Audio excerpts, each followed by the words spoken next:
Hey guys, this is Wizard coming at you with a new Guardian build for the new trait patch with new stats and everything.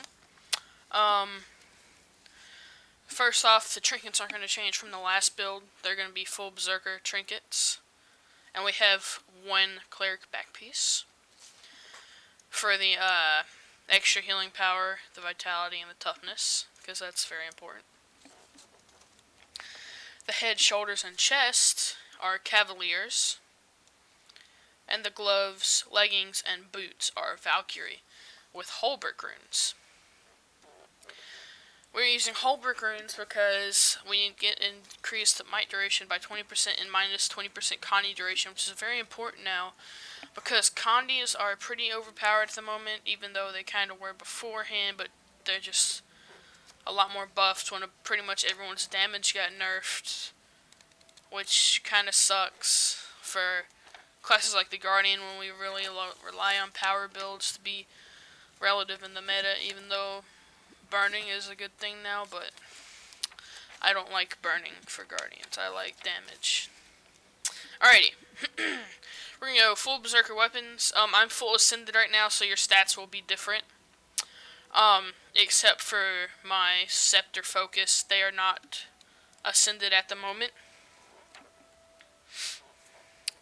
Alright, the Scepter Focus will have Sigil of Force and Sigil of Accuracy. And the Greatsword will have Sigil of Accuracy and Sigil of Air.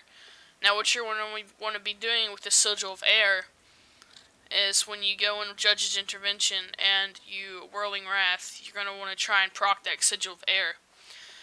The reason why we put Sigil of Accuracy on is for the extra critical chance, because I wasn't critting enough, so I threw those on there. I didn't want to sacrifice toughness or vitality for extra critical chance. It was not very smart. Alright.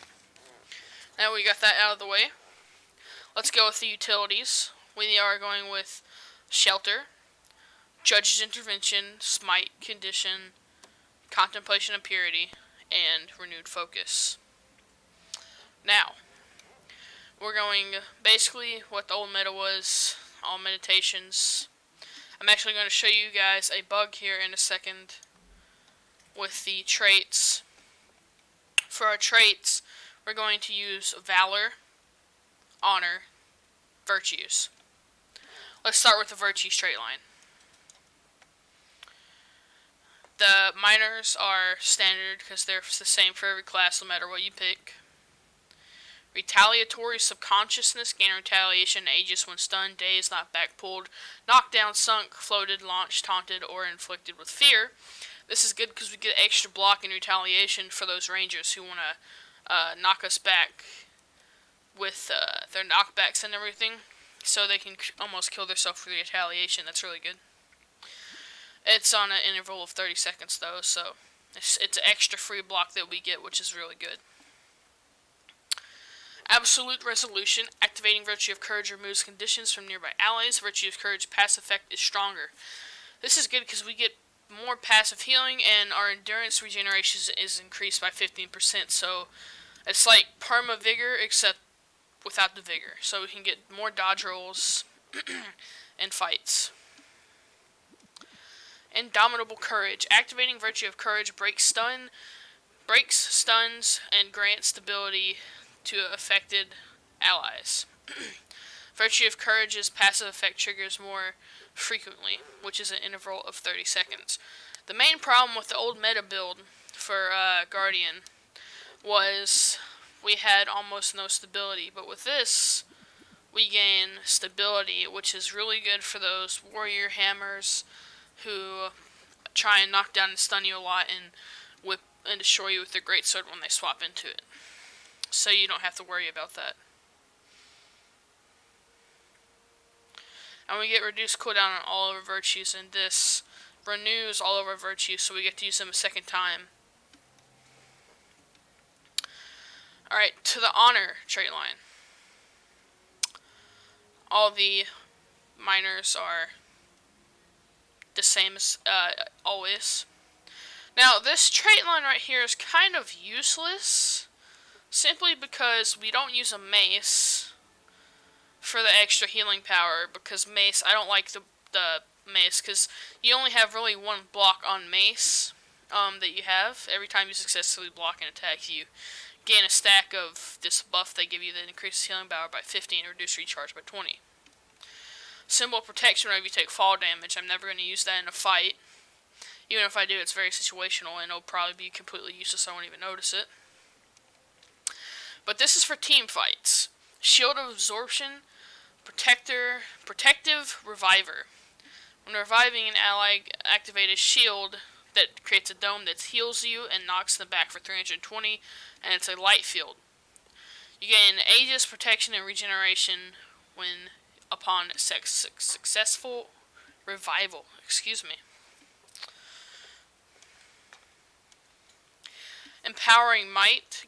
When you and nearby allies gain Might when you land a critical hit.